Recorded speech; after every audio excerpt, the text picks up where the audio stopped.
Hello guys, бізде бүгін elementary деңгейінің 8-ші сабағы және бүгінгі тақырып ол бізде adverbs of manner. Adverbs of manner дегеніміз сын-қимыл үстеуі. Сын-қимыл үстеуі дегеніміз не? Ол іс-әрекеттің қалай орындалатынын, оны орындау тәсілін көрсетеді. Және ол how, қалай деген сұраққа жауап береді. Мысалы, бізде adjectives, осы күнге дейін өткен біз adjectives сын есімі. Adjectives бізде noun, яғни зат есімді сипаттайды, қандай деген сұраққа жауап береді. Ал adverbs, ол бізде етістікті, яғни іс-қимылды сипаттайды, қалай деген сұраққа жауап береді. Екеуін салыстырып көрейік. Мысалы, she is a beautiful girl. Ол әдемі қыз. Ол қандай қыз? Әдемі қыз. Бұл жерде girl, яғни қыз дегенді сипаттап тұр, қандай қыз? Әдемі қыз. Бұл жерде adjectives. Екінші мысалға қараңыздар. She sings beautifully. She sings beautifully. Ол әдемі өлең айтады. Ол қалай айтады? Әдемі. Яғни бұл жерде іс-қимылды сипаттап тұр. Бізде adverbs әрқашан етістіктен кейін жүреді. Sings ол бізде етістік, и одан кейін beautifully, Окей, қазір енді сын есімнен үстеуге айналу тәсілдерін қарастырайық. Бірінші бізде ly, яғни сын есімге жай ғана ly жалғаймыз. Мысалы, careful, carefully, polite, politely, slow, slowly, quick, quickly, bad, badly. Окей, мысал келтіріп көрейік. For example, be careful not to spill your milk. Сүтті төгіп алмау үшін абай бол. Яғни, қандай деген сұраққа жауап беріпті? Бұл жерде бұл сын есім, Be careful not to spill your milk. Окей, енді үстеуге айналса қалай болады? Мысал қарастырайық. She walked carefully on the icy sidewalk. Ол мұзды тротуарда абайлап жүрді. Яғни, қалай жүрді? Carefully, абайлап. Okay, next one. The turtle is very slow. The turtle is very slow. Тасбақа өте баяу. Тасбақа қандай? Баяу. Бұл жерде сын есім болып тұр, adjectives. Okay. Енді осы slow, баяу. Үстеуге айналса қалай болады?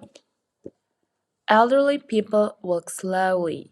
Қарт адамдар баяу жүреді. Яғни олар қалай жүреді? Баяу. Walk деген бізде етістік, етістікті сипаттап тұр. Жүреді. Қалай жүреді? Slowly, баяу. Okay, next. The music was loud. Музыка қатты болды. Қандай болды? Қатты болды. Бұл жерде сын есім. The children laughed loudly during recess. Үзіліс кезінде балалар қатты күлді, The children laughed loudly. Laughed, laugh деген күлу. Loudly, қалай? Қатты күлді, Бұл жерде үстеу. Окей, келесі тәсіл ол бізде, егер сын есіміміз соңында y-ға аяқталатын болса, онда y-дың орнына I жалғап, одан кейін ly жалғаймыз, Мысалы, happy, бақытты, happily. Easy, оңай, easily. Angry, ашулы, angrily. Noisy, шулы, noisily. Және де healthy, healthily. Окей, мысал келтіріп көрейік. This puzzle is easy. Бұл puzzle оңай. He solved it easily. Ол оны оңай шешті. Яғни solve деген шешу. Solved it easily. Қалай шешті? Оңай. Okay, next. He is angry. Ол ашулы. He shouted angrily. Ол ашуланып айқайлады. То есть, ол қалай айқайлады? Ашуланып. Angrily. Тағы мысал.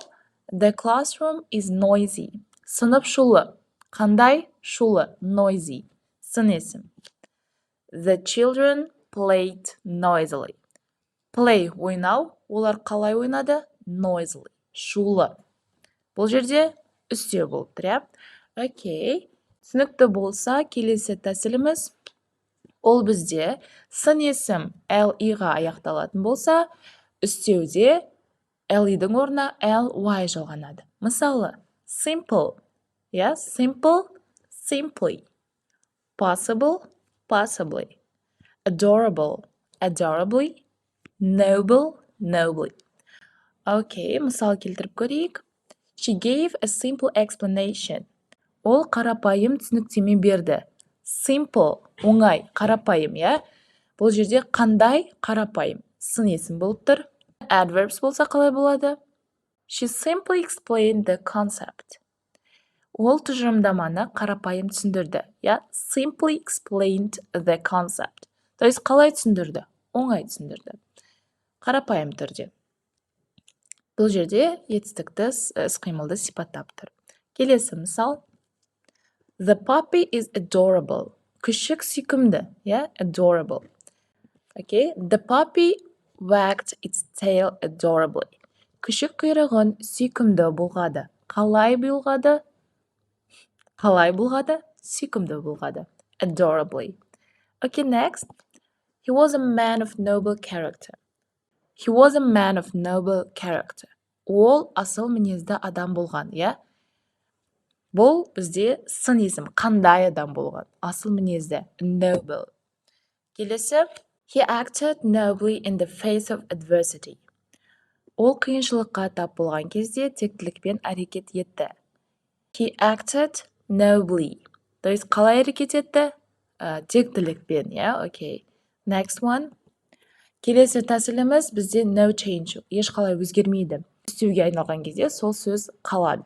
Мысалы, fast, жылдам, fast, hard, hard, late, late, early, early. Good деген сөзіміз бар, ол үстеуге айналған кезде well болып өзгереді. Окей, мысалдар қарастырып көрейік. He's had a hard life. He's had a hard life. Оның өмірі қиын болды, Hard life, қиын өмір. Қандай қиын? Енді үстеуге айналса, it's rained hard. Жаңбыр қатты жауды. Яғни rain деген жаңбыр жау, қалай жауды? Қатты жауды. Келесі. That's good news. Бұл жақсы жаңалық. Good news. Жақсы жаңалық. Қандай? Жақсы. Сын есім болып тұр. Енді үстеу. She paints well. Яғни paint деген бізде сурет салу, Ол жақсы сурет салады. Ол қалай сурет салады? Іс-қимыл paintті сипаттап тұр. She paints well. Жақсы сурет салады. Окей, guys, егер сіздерге бүгінгі сабақ түсінікті болса, қазір практикаға көшейік. Сіздерге бірнеше тапсырмалар дайындап қойдым. Бірінші тапсырма, which is right.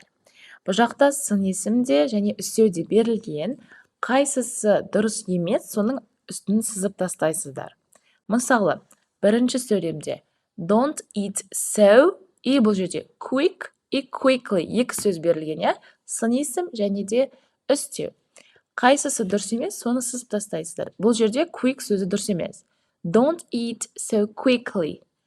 Don't eat so quickly. Соншалықты тез жеме, It's not good for you. Бұл сен үшін жақсы емес.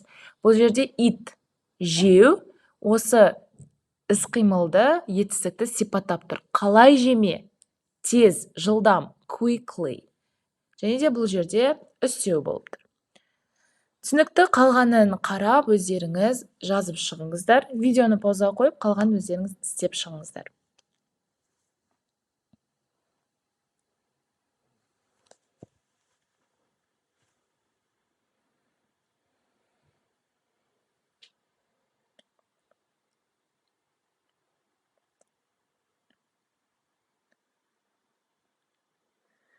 Окей, guys, егер істеп болсаңыздар, қазір тексеріп шығайық.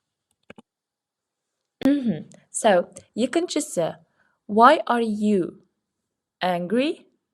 Немесе angrily. Бұл жерде angrily дұрыс емес, бұл жерде сын есім болады. Why are you angry? Неге сен ашулысың? Қандайсың? Ашулысың. Бұл жақта сын есім болып тұр, I haven't done anything. Мен еш нәрсе істеген жоқпын. Келесі, can you speak? Speak деген бізде сөйлеу. Slowly. Бұл жерде үстеу болады, Сіз баяу сөйлей аласыз ба? Баяу айта аласыз ба? Немесе, can you speak slowly, please? Okay. Come on, Dave. Why are you always so slow? бұл жерде болсайшы Дэйв, неге сен әрқашан соншалықты баяусың, жайсың? Бұл жерде сын есім адамды сипаттап тұр, қалай деген сұраққа жауап беріп тұр, поэтому сондықтан slow сын есім дұрыс болады. Окей, келесі. Sam is very careful driver. Яғни Sam өте мұқият жүргізуші. Қандай жүргізуші? Careful driver. Мұқият жүргізуші. Келесі.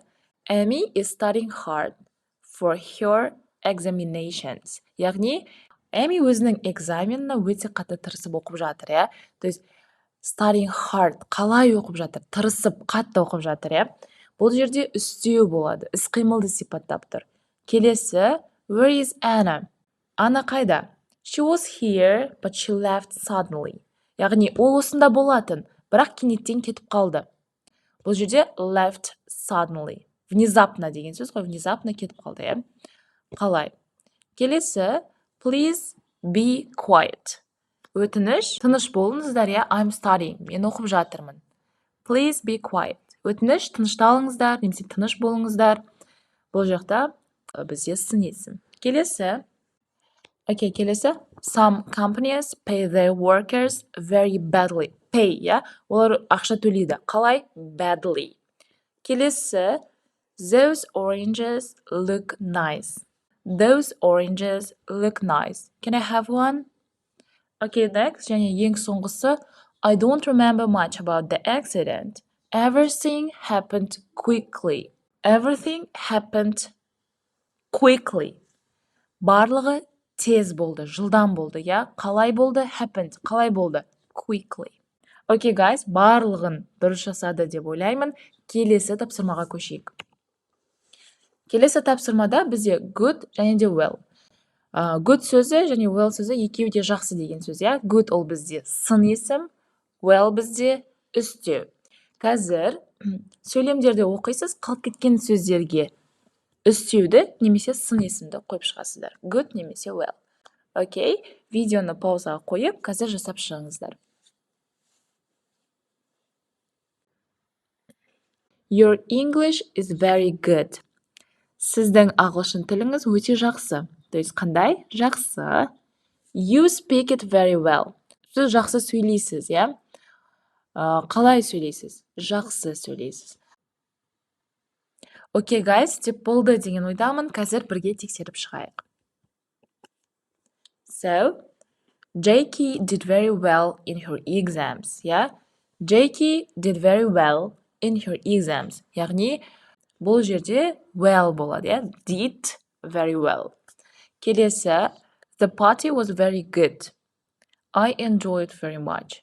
The party was very good. Яғни, вечеринка өте керемет өтті, жақсы өтті. Қалай өтті жақсы? Mark has a difficult job, but he does it well. Марктың жұмысы өте қиын, бірақ ол оны жақсы істейді. Қалай істейді? Жақсы істейді. How are your parents? Are they good? Сенің ата-анаң қалай? Оларды бәрі жақсы ма? Did you have a good holiday? Was the weather good? Сіздің демалысыңыз жақсы болды ма? Сізде жақсы демалыс болды ма? Ауа райы жақсы болды ма? Деген сұрақ. Бұл жерде екеуі де good болады. Окей, guys, сіздерде де барлығы дұрыс болды деген ойдамын. Келесі тапсырмаға көшейік. Бұл жерде берілген сөйлемдер бар, 10 сөйлем. 10 сөйлемнің барлығы сын есім, They are slow workers. Олар баяу жұмысшылар, Осы сөйлемдерді үстеуге айналдыру керексіздер. Мысалы, They are slow workers. Олар баяу жұмысшылар. Қандай жұмысшылар? Баяу. Енді осыны үстеуге айналдыратын болсақ, They work slowly. Олар баяу жұмыс жасайды. То есть бұл жерде work уже етістік болып кетті, Work жұмыс істеу. Олар қалай жұмыс істейді? Slowly, баяу. Келесі, he's a dangerous driver. Dangerous деген қауіпті. Ол қауіпті жүргізуші. Ол қандай жүргізуші? Қауіпті. Бұл жерде сын есім болып тұр. Енді үстеуге айналдыратын болсақ, he drives dangerously. Яғни ол қауіпті машина айдайды. Ол машинаны қауіпті айдайды. Қалай айдайды? dangerously, қауіпті. Окей, guys, қалған сөйлемдерді өзіңіз жазып шығыңыздар және содан кейін тексереміз.